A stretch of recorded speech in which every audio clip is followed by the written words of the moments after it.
Welcome, everyone. I'm Charles McNeely from DevDoc Theater, and I am excited and honored today to have Mr. Terrel DeVille and his wife, Carol, the authors of this wonderful book with a very interesting title, The Night Audrey Didn't Turn, a Hurricane Experience. Now, there are some people right now watching who understand what that means and the word Audrey. Some people who don't.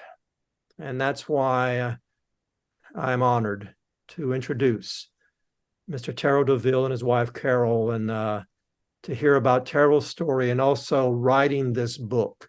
So welcome, Terrel and Carol. Could you first off just help us understand, besides this book and the experience that you had, tell us a little bit about yourselves, what occupations, what you're retired from, or really anything that you're interested in right now. What can you tell us? Okay, I'm Carol DeVille. I'm a retired member of the math faculty at Louisiana Tech University. I retired after only 20 years. Of course, I was a little late starting teaching because I had my kids and went back to school and that sort of thing.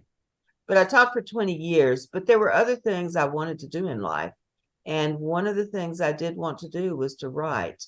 And wish now that sometimes I had started that a little earlier, but I enjoyed the teaching, though. It was very interesting. And we all live long enough now to sometimes have two careers. Yes. So Yes. I enjoy needlework and some other things like that, but I really do enjoy the writing, and a lot of it over the years. I wrote newsletters for the College of Science at Louisiana Tech, and I wrote it for the Methodist Children's Home, which is where Terrell worked for many years. And I got to interview people like you're doing now, and I really enjoyed that aspect of it. And so a lot of my writing involves interviewing people, going to places that I'm interested in writing about, and that sort of thing. So writing has now become my career. That is wonderful. And you've been doing it for a while, apparently. So I have a couple of questions, but I want to hear about Terrel. Terrel, tell us a little bit about you. Well, I'll start from the beginning. I was born and raised in Evangeline Parish and out in the country. I was a farm boy.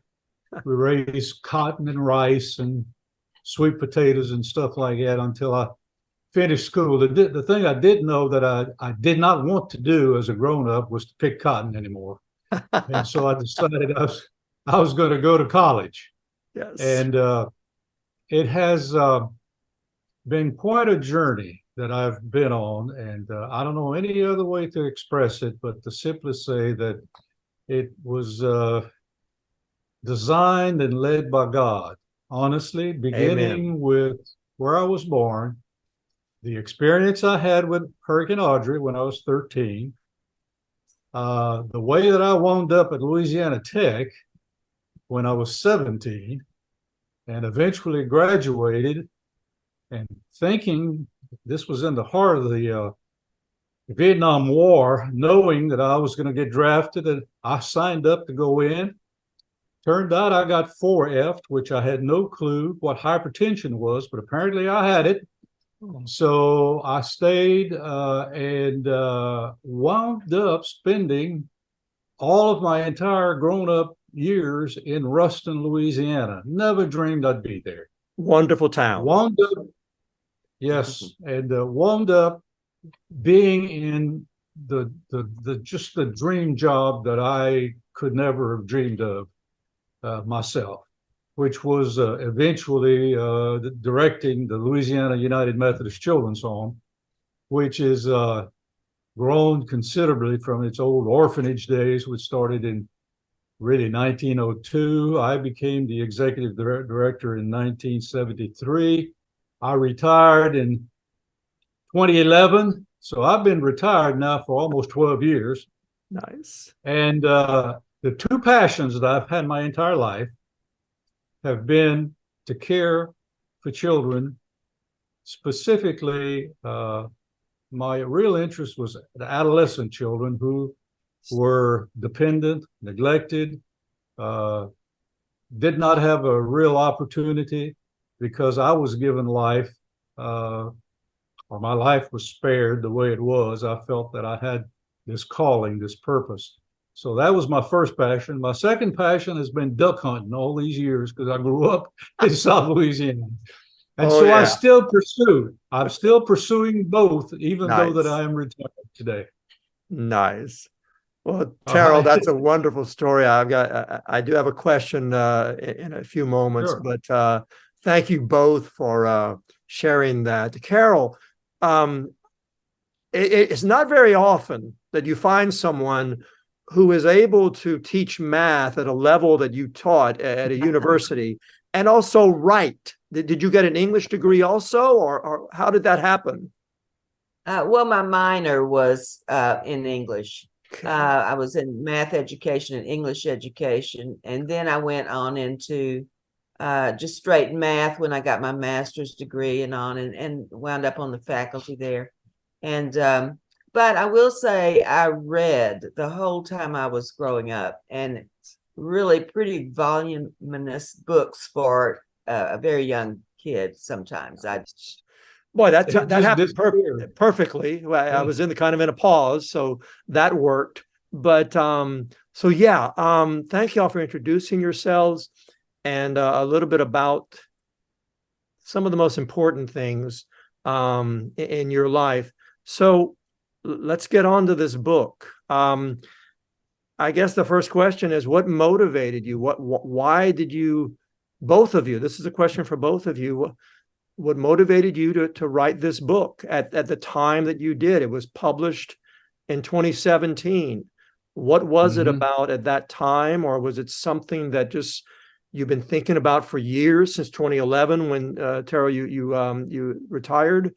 What was it that finally got you, okay, we're going to do it? Could you share that? Well, I had already written the book years ago, just to have it, to have the story for our kids, and I had not made it into a book. It was just a manuscript. Okay. But then we reached a point where we were all aging, and it got easier to publish things online. And it just I don't know, I finally had written and published one novel, a historical novel, and I thought, I need to go ahead and put this other book out there. And my one regret really was that his sister Bernella did not really live to read the book, but Okay. we did. And around that time, I think that's what really made me think, Yeah. we've got to do this now It's for her time. kids Yeah. and the other kids who were actually in the hurricane and that sort of thing, to have some record of it. Yes. Well, let me add, it's a story, it's a life experience that I really didn't tell very often. It's not a story that I Right. felt comfortable talking about a lot. Yes. And so Carol realized that, and I think she did me a favor by writing it down. Yes. So then, others could just read it, and I don't have to be reliving it all the time. Right. Yes. It was many, many years before his family ever talked about it together. It was something they never talked about.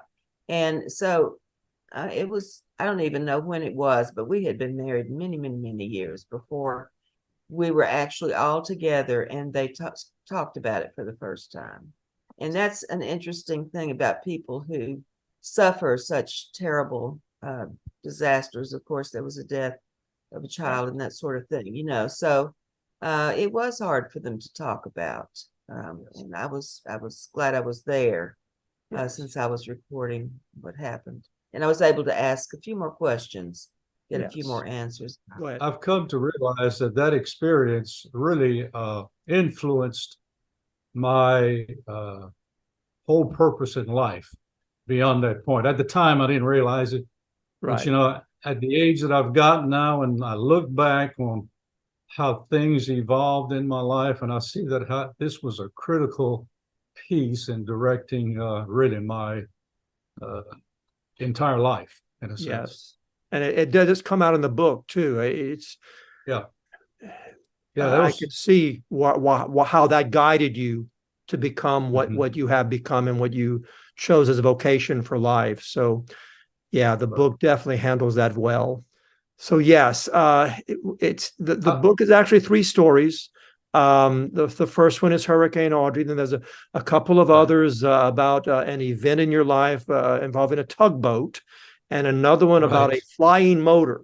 Now we're going to talk about Yes. Audrey, but if anybody's interested in hearing, Terrell had three very defining events in his life that are very interesting to hear about. And Those were three events involving water. And yes, the common exactly. denominator, the Yes, common denominator is that I couldn't swim in swim. either of them. At all three, I should have drowned, but I did Yes, not. I mean, it's just yes, quite frankly it's amazing. Yes, how the but hand of God was leading, yes, caring for me. Really. very much. Yes, and that's quite clear in there. So yeah, a really good read, and I totally encourage everyone who watches this to go to Amazon, get it ordered, and check out some history. It's Yeah. I see it as a combination of a history book and a campfire talk, kind of like Yeah. what I used to do with my relatives, and we would sit around a campfire, crawfish boil, and my uncles and aunts would tell stories. Tell And stories, family that's what these stories. are. So I see it a Exactly. combination of that because it depicts something, one of the most misunderstood storms in American history, but it Yeah. also, you learn quite a bit about the strength of the human spirit and resilience. And the Right. people of It's Cameron Parish it's definitely have had that. So it's well, it's a yeah. story that if you know the history, uh, people today are fortunate in a sense that this experience came about because the weather system that we have today that gives us all those early warnings so that we are prepared did not exist in 1957. Exactly. It did not. That's what people might not understand. So They don't yes, realize that, there had not been a major hurricane hit the U.S. since the year, the one that hit Galveston yes, in 1912, I think, or 1916, somewhere around something like there. that, So yes, right it was around the turn of the literally century. And so it had been over 50 years, and the people especially in, Cameron Parish, did not know what a hurricane was. right, And neither did the news bureau, right. because they were under the assumption. By the way, that's how the title comes about. Yes, They were under the assumption that once a hurricane, because of the way the rotation of it was, yes, that once it got close to shore, it would then veer off to the right. yes, Okay. So yes, that's why we heard the news at 10 o'clock at night on television there on Lake Charles, Channel 7, yes, telling us that it was going to veer towards New Orleans. yes. So we thought we'd be okay. Well, it does veer once it's on land, but it does not veer while it's still in the water. Well, it was going so fast. That particular hurricane was Particular going one. so fast Yeah. that it Yes, just because did not it was going slowly and then it sped up from what I understand Right. from the research sped I've up done. It overnight, really. literally Overnight, just, yes. and they've done that, but they weren't Yeah. aware of it because there weren't as many hurricanes back then as there are now. We get a lot more now, so That's true. and That the is exactly technology is correct. much better. But yeah, those two things, the idea that it was going to turn right or turn to the Yeah. east, and also speeding up, that Right. that combination made a deadly combination. So thank you, Terrell, for yes, I wanted everyone to know that, back then it was not what we have today, and there were some Oh, no. expectations that were given to the people of Cameron Parish and of the the coast Right. that unfortunately Audrey proved them wrong. So Right. that's the beginning. So now in the book, I have a couple of questions on in the dedication Sure. to the book. you dedicate the book to some of the people who were involved, but you also say that it's dedicated to anyone who has ever rescued someone from danger. And that really struck me. I wasn't sure. I wanted to ask, what's the significance of saying that? Does that mean something? What's the reason for using that statement in the dedication?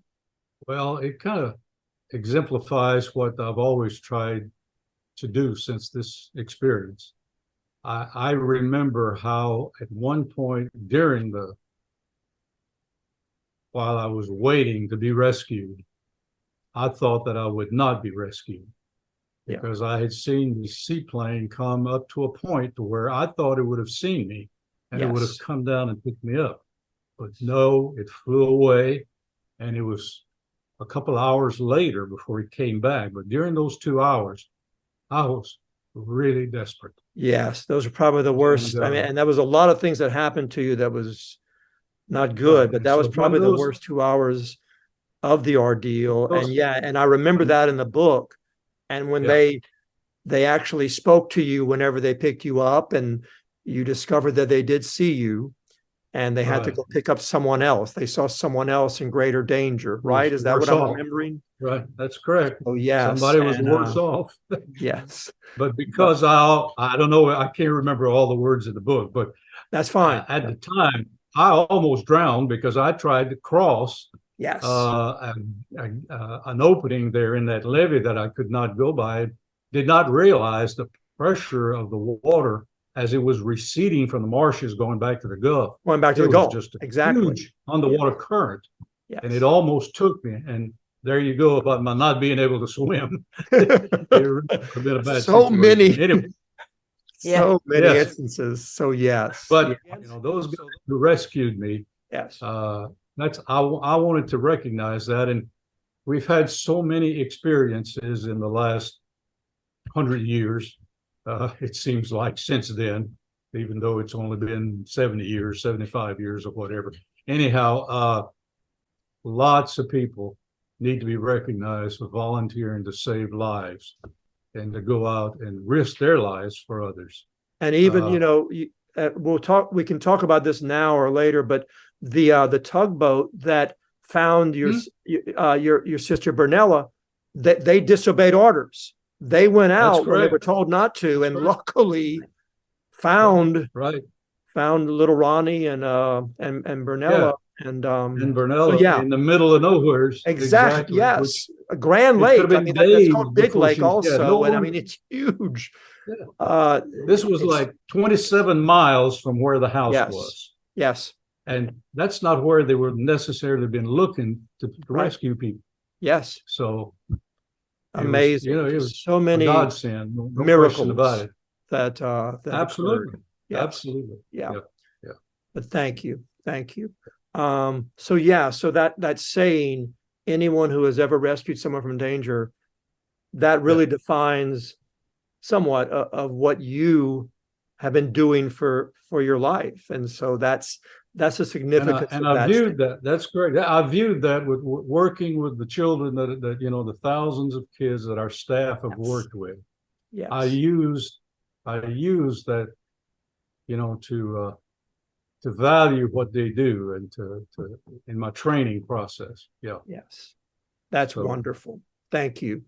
And then in the acknowledgments, you talk about that English was not your first language. And that you had to learn English. What can you tell everyone what your original language was?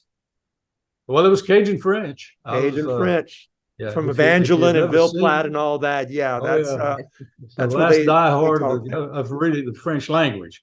Yes, a lot of people may not know that. By the way, I was a sociology major, which led me into social work, but I also had a minor in history. When I decided to become a social worker, I was going to become a coach and a history teacher. That's what I was going to become. Love it. But I got turned around by a college professor when I took an introduction to social work, which was one of my electives that I was taking. Yes. And it just said, whoa, this fits exactly, what I really wanted to be about doing. I was a licensed professional counselor while I was, all these years there at the Methodist Children's Home. And so, but of course, I was directed into administrative work. So I did administrative work, but I was also a counselor. Yeah. So Cajun French was your native tongue, and then you learned English. Yes, back to that. When I went to the first grade, there were 23 of us in my class, and we were one of the largest. Yeah. This V Green High School was the little school. Now it's only an elementary school. Yes. But it was a first through 12th grade. And Wow. out of the 23 kids in my first grade class, 22 of us did not know a word of English. We were all Cajun. Wow. French. That's all we spoke at home with our families. Right. We had one girl who was the daughter of a Baptist missionary preacher. Of course. And she could not speak French. So we wound up teaching her French.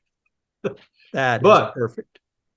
We literally had to have, I've seen some of those programs done on the Louisiana Public Television, some documentaries done on the Cajun and all this, the background and all that. And literally, that was my experience. They had to whip the English into us. We did not want to speak English. We liked the French, but we learned it.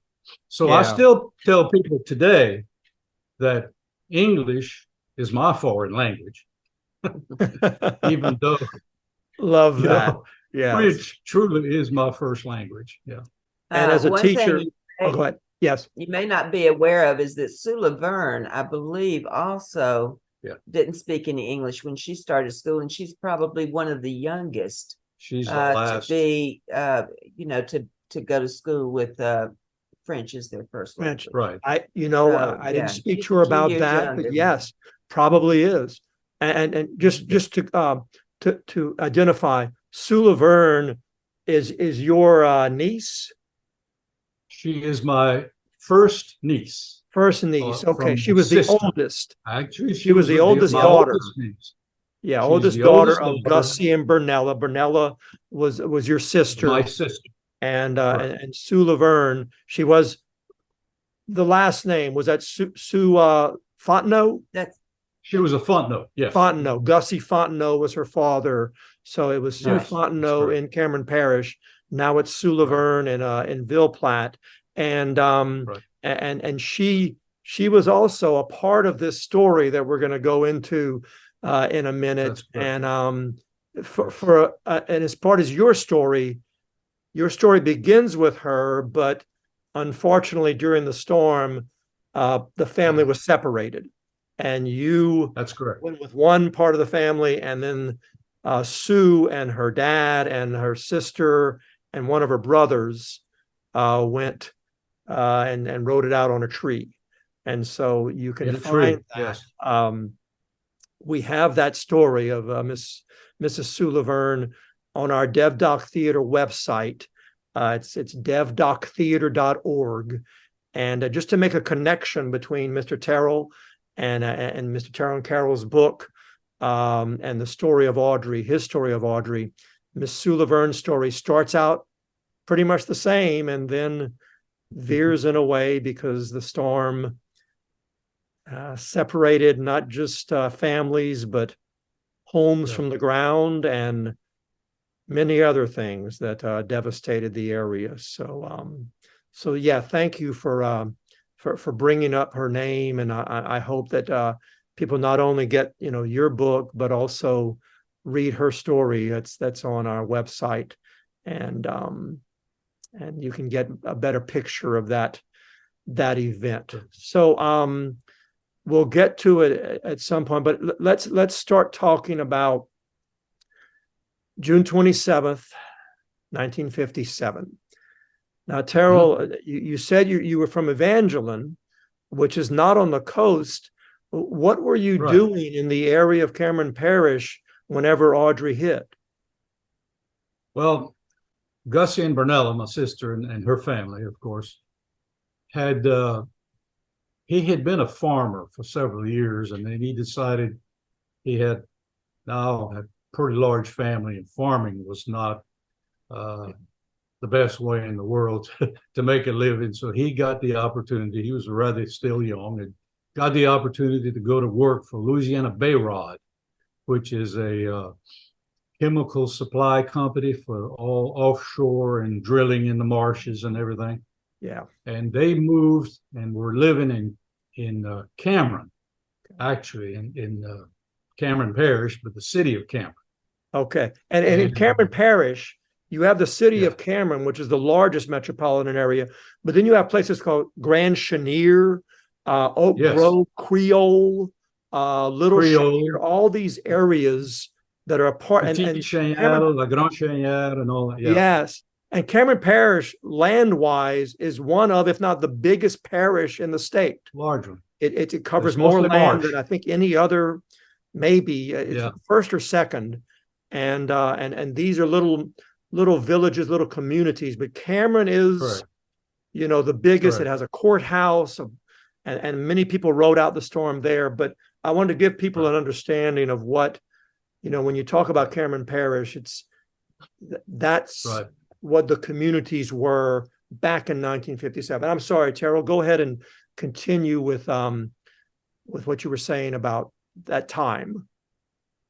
Well, what happened was he got the opportunity to become a warehouse manager for Louisiana Bayrod, and it was located at the very end of the highway. And I do not remember the number of the highway, but it's right on the coast. It was nothing but Yes. marsh and indigo. It at the time that highway dead ended before it got to Pecan Island. Yes. And so after the hurricane, because nobody could escape. I mean, you had to come back to Creole towards Cameron, Yeah. to the west. But this was where his house was beyond the community called Grand Chenier. But the Gotcha. entire strip that road is on is La Grande Chenier, which is, for people to know what that means, it means it's a chenier is an oak grove. That's really Yes. what it is. Yes. And it had these live oaks growing all the way down it. Beautiful, And plus beautiful kind trees. of Yeah. Beautiful, gorgeous trees that had been mangled by hurricanes through the years, and people didn't realize that's why they were so mangled. It's because of previous hurricanes. But anyhow, so that's where they were living. Okay. I had visited them. We had visited them. My parents would drive over for a couple of years while they lived in Cameron. But now this was the first year. This was their first summer of living in Grand Chenier. Oh, wow. And so my sister says, why don't you come spend a couple of weeks with us? How nice. There's nothing going on. So yeah, so I could do some fishing and play with the kids, all this. And so kind of help her out. So I did. Nice. And this occurred right in the middle of the 2 weeks that I was there, visiting with them in Grand Chenier. I mean, couple of things. Sometimes some of this is more than that's in the story, because I remember some things sometimes that I never included in the story, and I can't recall all the details that she did take. Yeah, I'm not asking you to. Yeah. One of the interesting things that had occurred, the week that I got there, as a matter of fact, the second day that I was there, the roof on that house was replaced. It had an old metal tin roof. Right. That had all rusted. And I mean, I don't know how old it was. This was a big building. It was well up on piers, brick piers, high off the ground, sitting high off the ground. And they replaced that metal roof with plywood and shingles. Oh. Okay. Yes. Had that not occurred, we would not be sitting here talking today, because it's a part of that roof that broke off, that I climbed on, that the story tells you about. That's floated. right. That had been a metal That roof. is amazing. Sunk right to the ground. I'd have never survived. Yeah, because the sheets of metal would have just blown off. There wouldn't have been anything intact because There's the nothing sheet, I could have held on to also. right. See, the shingles is what I was able to put my hands in and grab on. Yes. Yes. Otherwise, the You would have waves slid of off. action. Oh, Yes. yeah, absolutely. They throw me Yes. off. Yeah. So it's, Boy, you talk about so much so detail many that took place. what ifs. Exactly. Oh my goodness. So you're there and this happens Yeah. right in the middle of your visit. What do you remember about preparation whenever you heard, and when Gussie and Brunella heard a storm was coming? Do you remember doing something to prepare to leave or to board up the house or anything like that? Do you remember anything like that? Yes. I remember discussing it, wondering, where this hurricane was going to go. There wasn't a whole lot of news about it. And then I remember because her kids were two of the children, her brother and sister, the two older ones, right, besides Sue.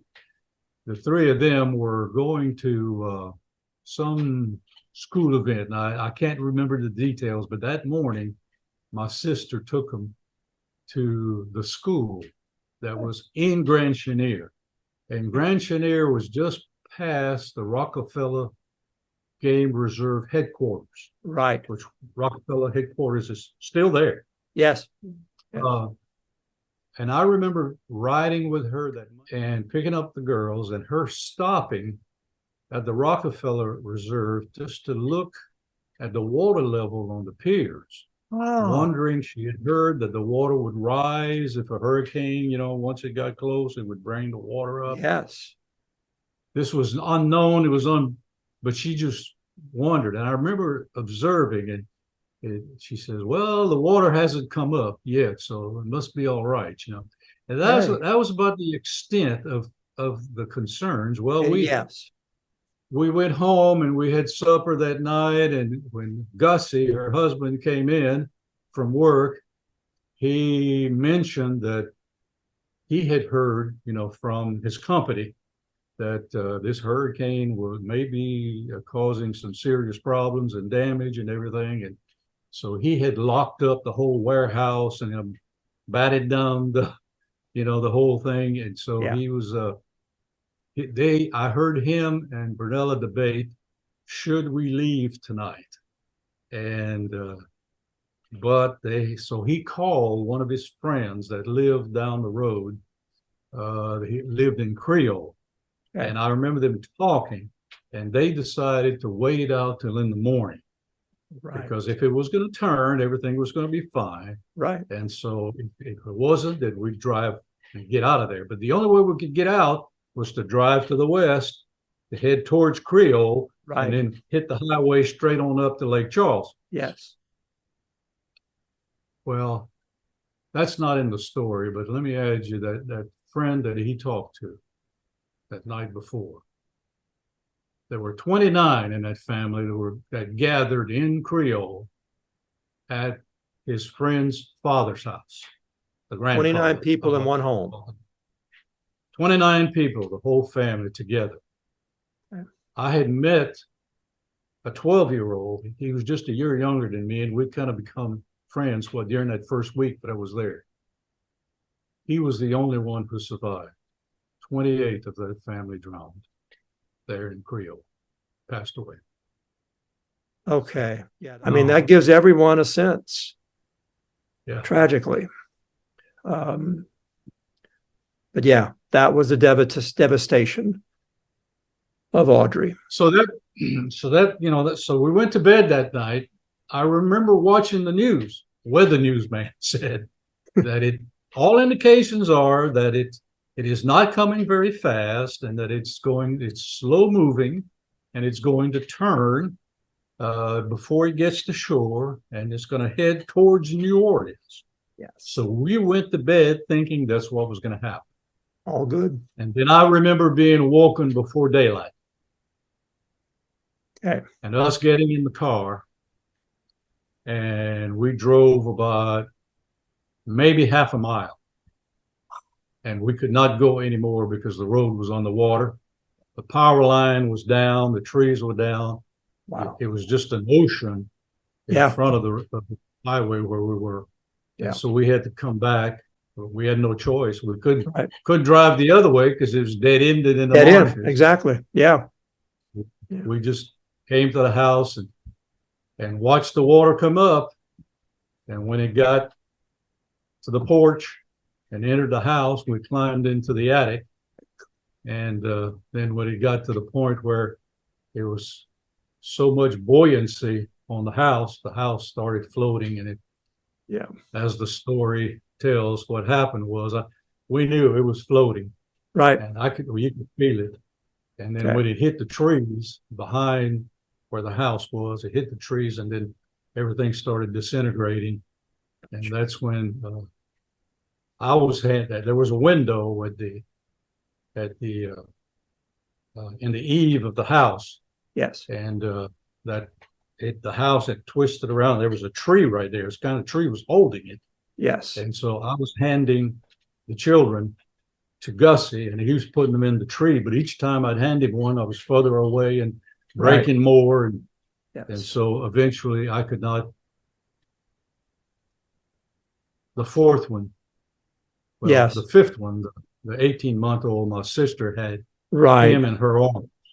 I think And in the tree that was the 2-year-old boy. Was that Michael?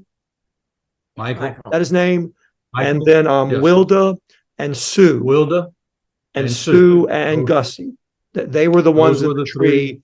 And then With Gussie. Brunella and little Ronnie and Judy and And you. Ronnie was on a door with a frame.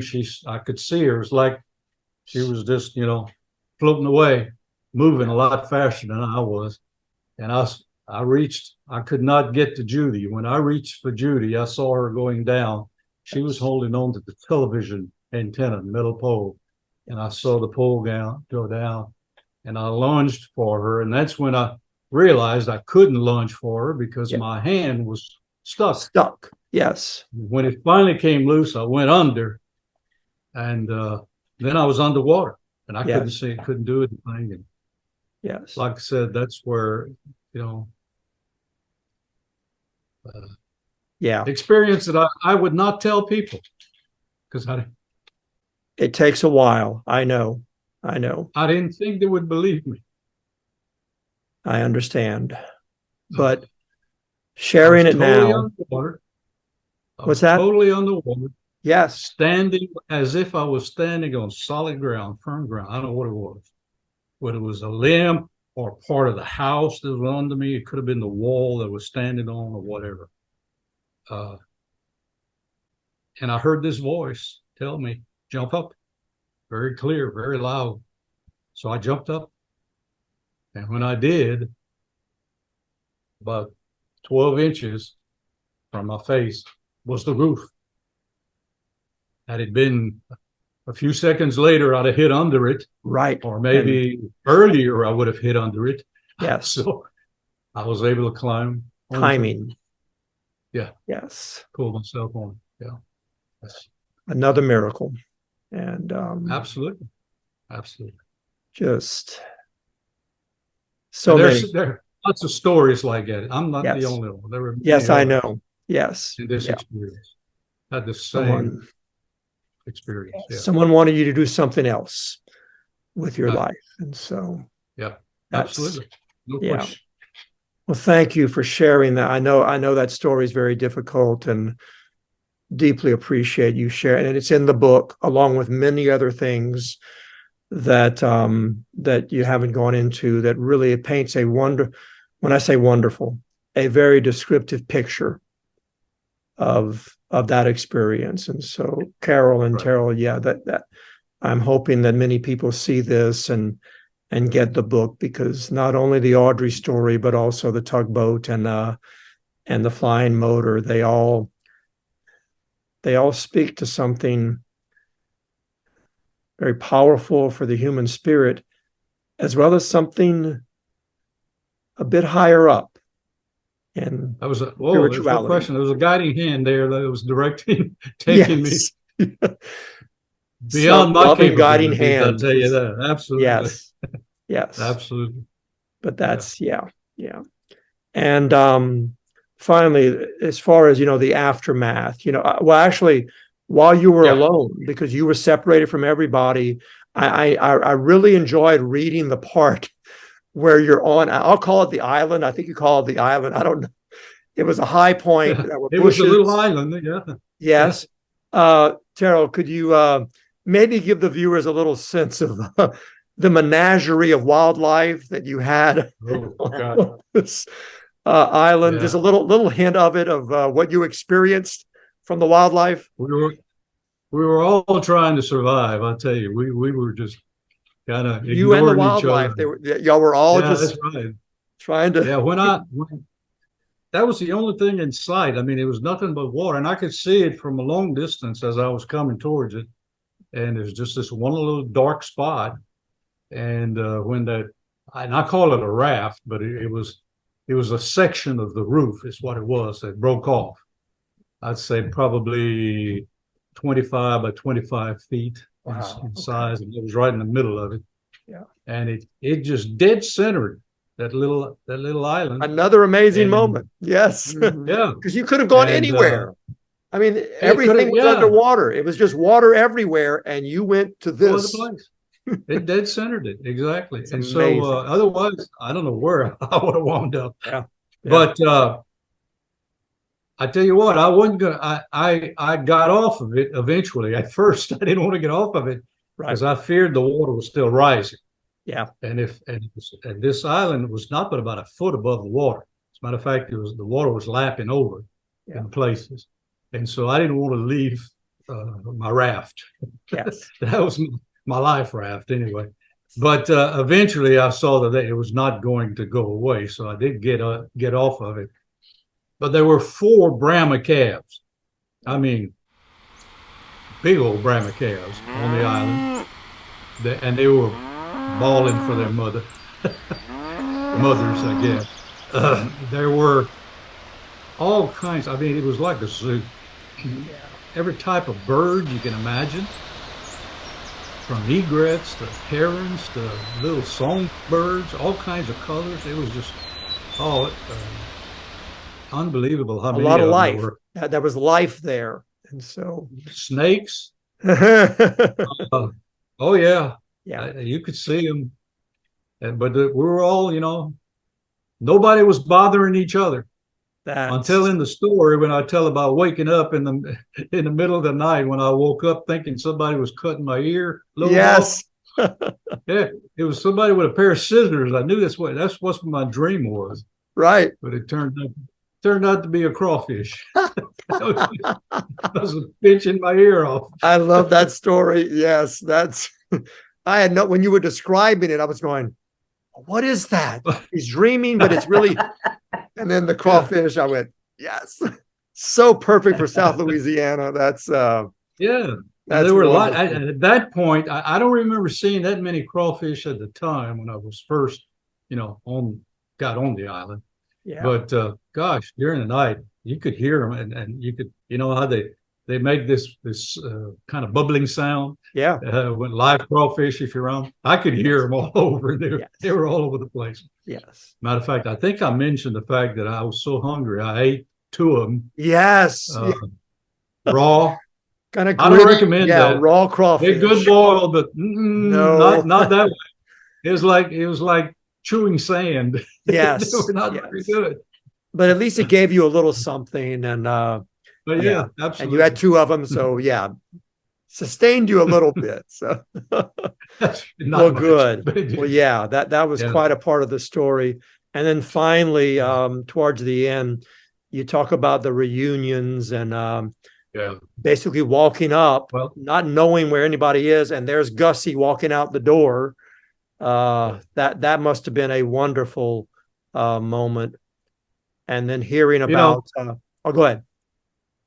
Honestly, I had no clue whether anyone else had survived, and I certainly had no clue that they thought that I had survived either. Right.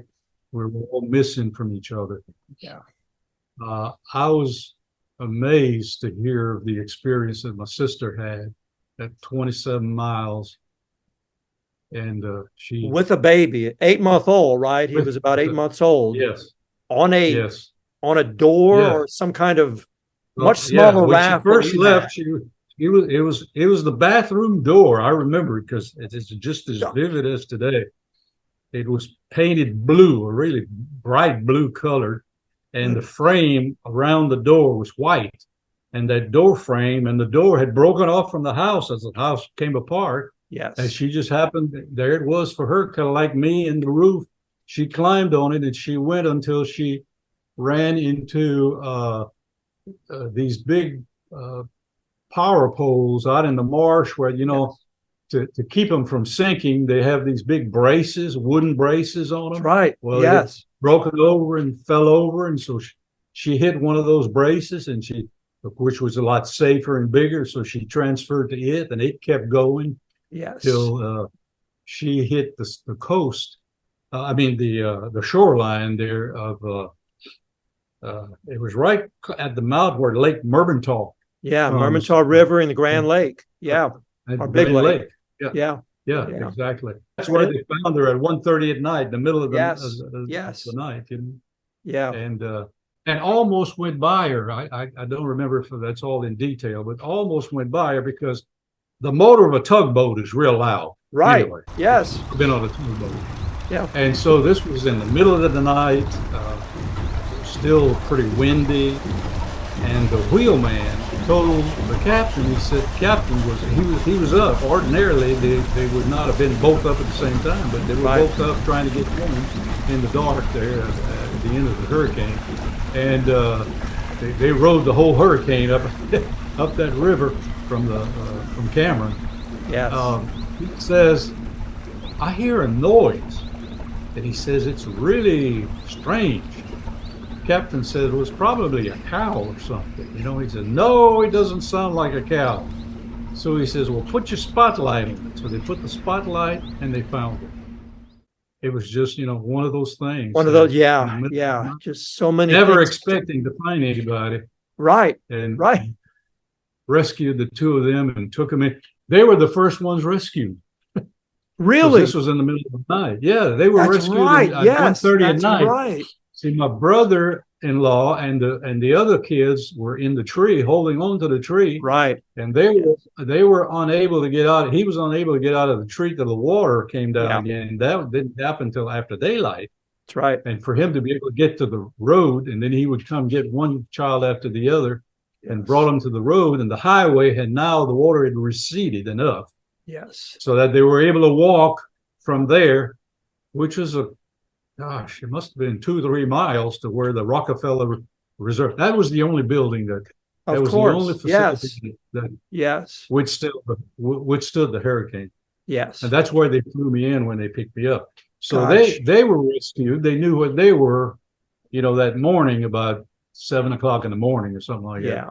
Yeah. Of course, I didn't know I was rescued until about 1:30 that afternoon when that plane picked me up and flew me into the Rockefeller Reserve. And as I got out of it, I was asking, you know, the two guys, there were 2 men in the plane, seaplane that picked me up.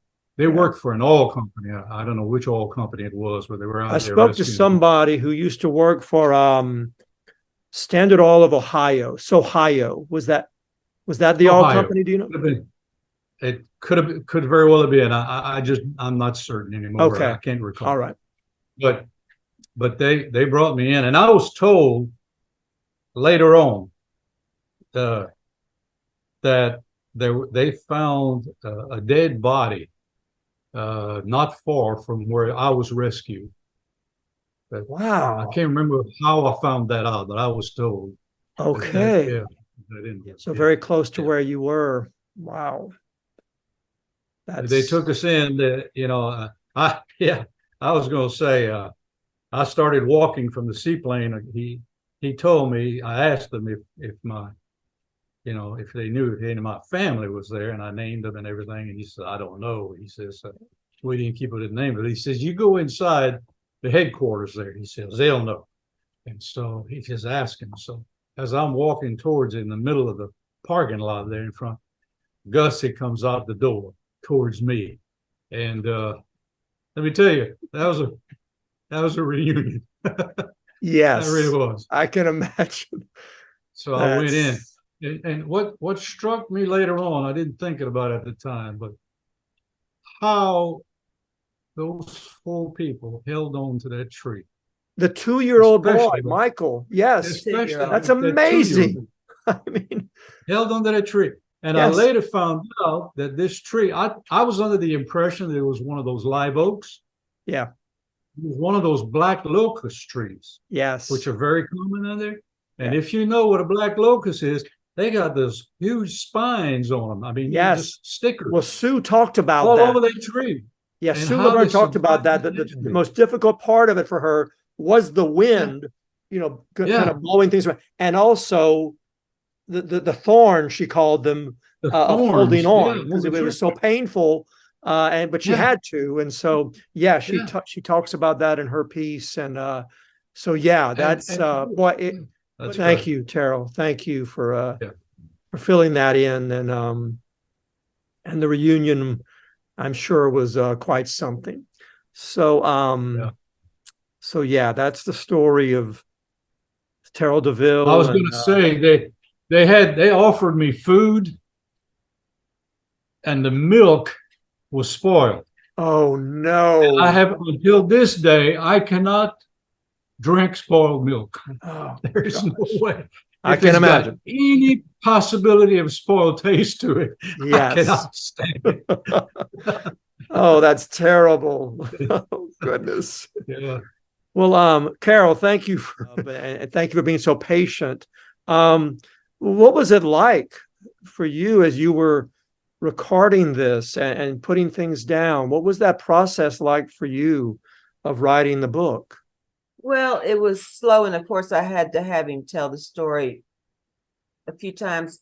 And I would say one of the things about people who've been through a disaster is it's hard for them to talk about these things, as you've seen with Terrell this afternoon. But you have to just be very patient, and then keep asking them questions about how did you feel, because a lot of people don't want to talk about their feelings. They'll Right. tell you details, but not how they felt, and how there were several things in there where it took a while for him to explain how he felt about things.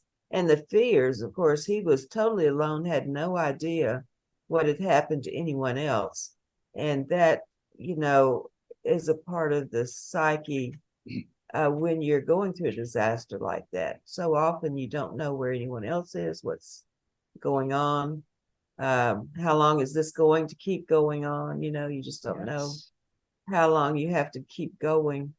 And there's just a lot of it takes a lot of patience, but because people are reticent to talk about things. And like you said, when you feel something miraculous and strange has happened, you don't know that people will believe you, because they think you're being a little, I don't know what the word would be, but superstitious or something, but melodramatic. Yeah. But later when you think about these things, and of course he talked to me at much after the fact, many years after the fact. Right.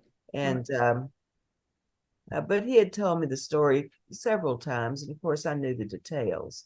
Yeah. But I was able to continue asking little questions.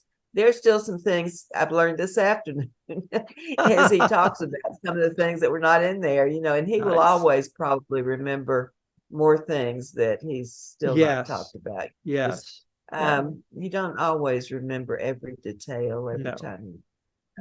No. But anyway, it was but most people will not write their own story. Right. And it does take someone else quite often to come in and write it. And I just had a natural interest in writing, and I just wanted to put things down for our kids. When I was growing up, I read the whole series of biographies, Helen Keller and Joan of Arc and people like that. Along with the We Were There books, there was a series of books called We Were There, and it was We Were There with Lewis and Clark, and We Were There with different groups like that. And it was a great group of books for a young person to read that were very adventurous, about people who Yes. had gone on adventures and so forth. And so I've always liked writing people's stories. As a matter of fact, if I had my choice, that's probably all I would do anymore, is just help people write their stories. But it just is very interesting to me to help people write their stories. You And and I me like are your very, doing, yeah, you know what I'm saying. I'm Yeah, so like because that too. I want to hear the best way to learn, I feel, is to hear it from someone who is living it or has lived through it, and the right. experience, because that's so. Yeah, what you have done, helping write the book, and Terrel, what you have done sharing it.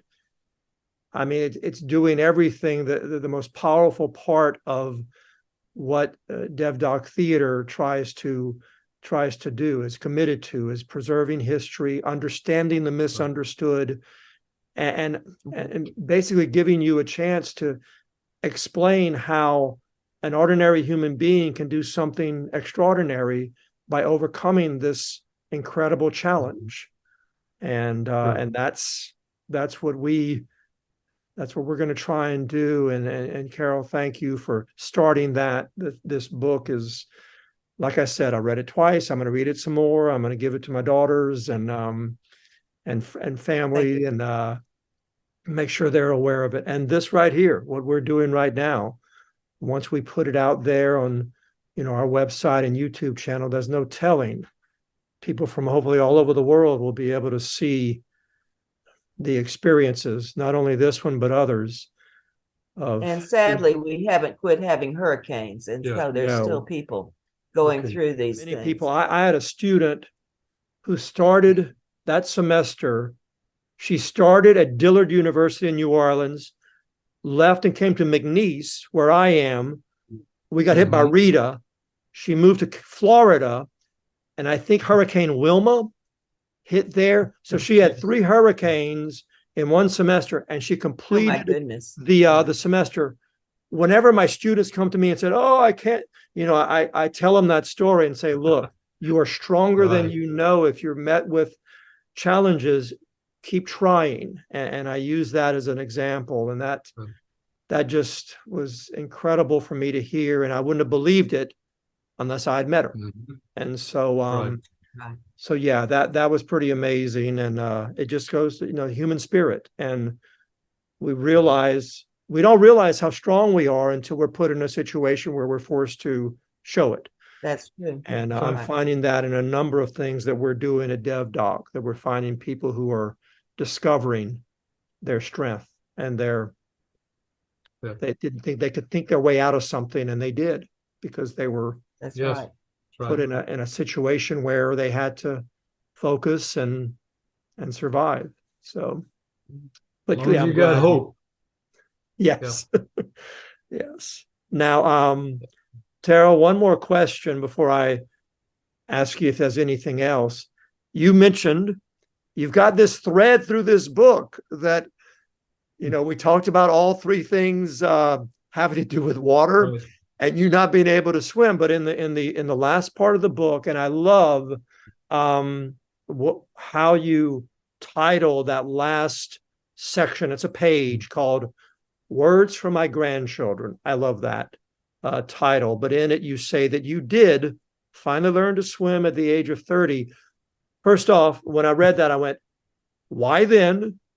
And where was it?" So what was it about being at that age? What got you there? And then where did this happen? Well, it happened on the campus of the Louisiana Methodist Children's Home. Got you. We had a nice, safe pool, which I knew that I could stand up and I wouldn't drown.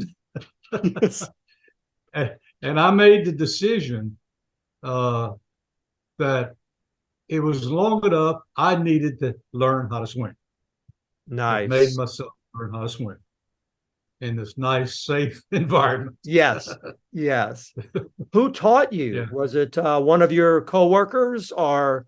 Uh, Carol, actually, more than anything else. We Oh were my just swimming gosh. recreationally. Just recreationally. We did have staff that taught swimming, but I Yeah. think he just never really made it to any of that. He was too busy during the day. Yeah. And so just as we took our kids to swim, he just I'd give him tips and tell him what to do, and he just kind of That's figured it so out. good. I love that. What a connection and a bond there.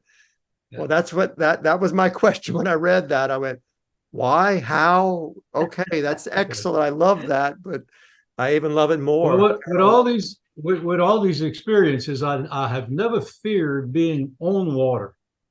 Okay, Hey. being on water is not a problem. Yes.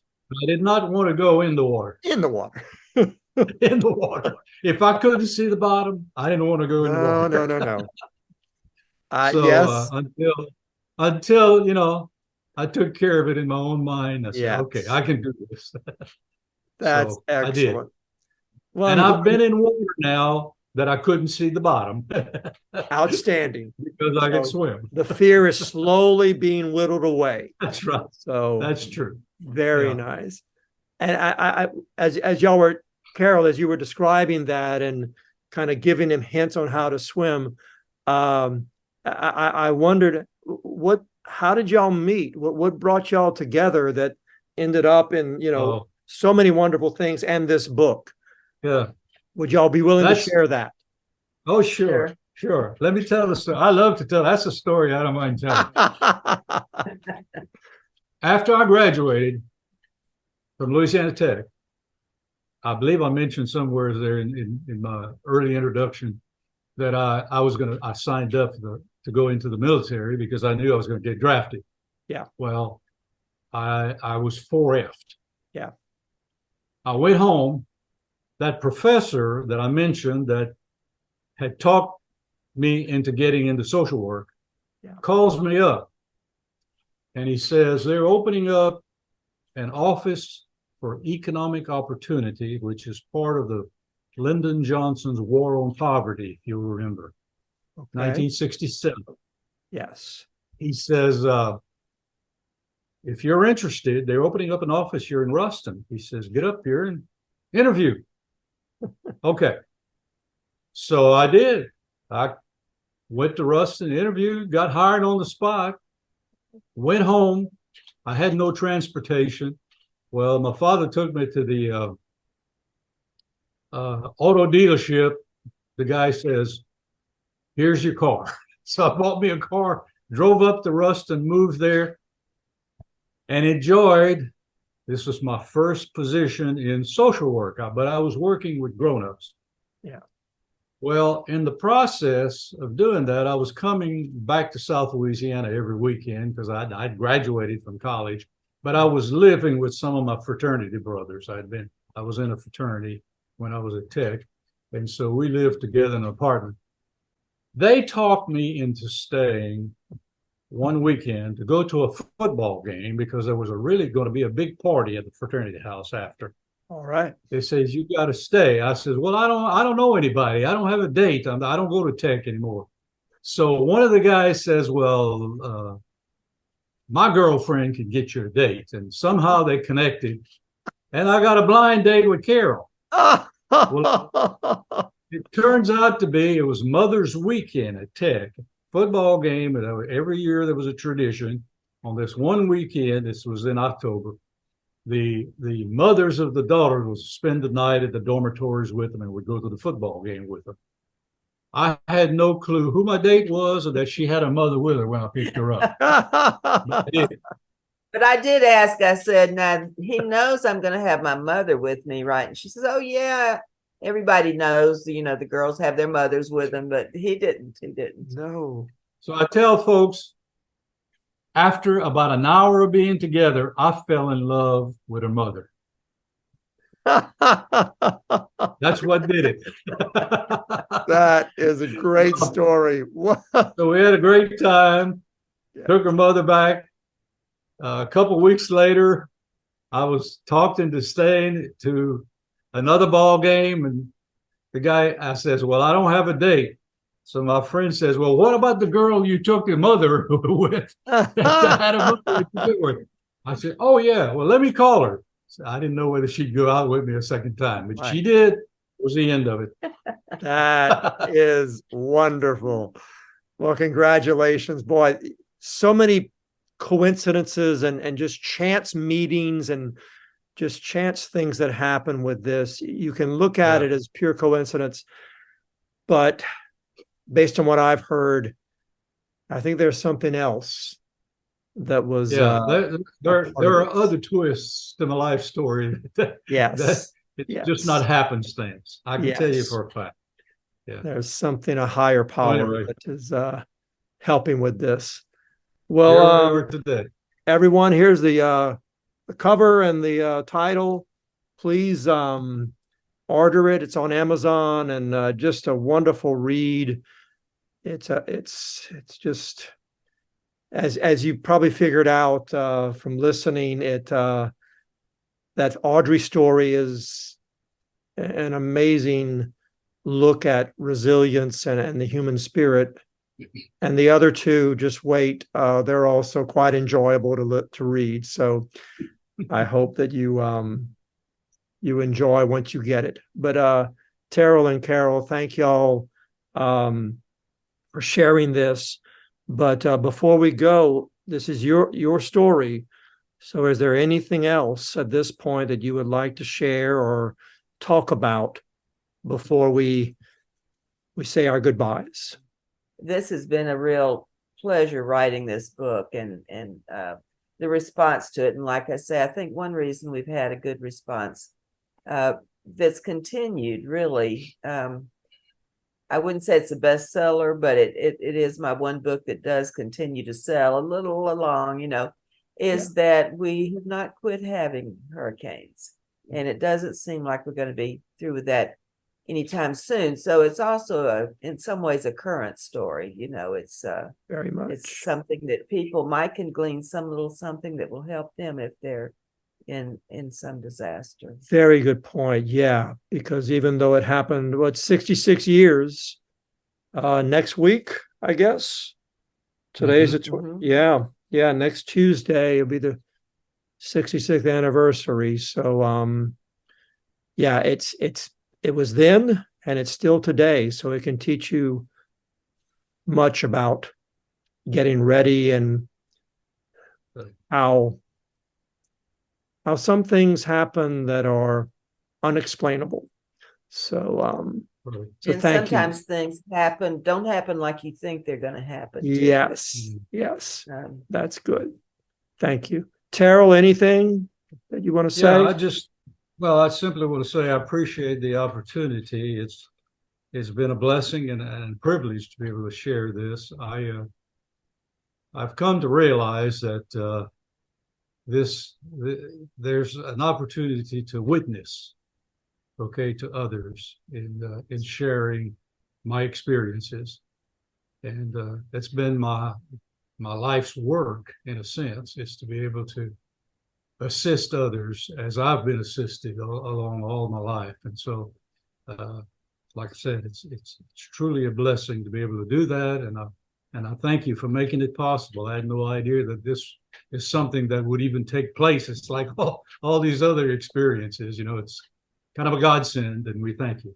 Thank you for Well, making yeah, that happen. your story and y'all's book is a blessing, and also it's an honor to talk to both of y'all. And I hope that it in some way assists those who view it and understanding things that they might have misunderstood.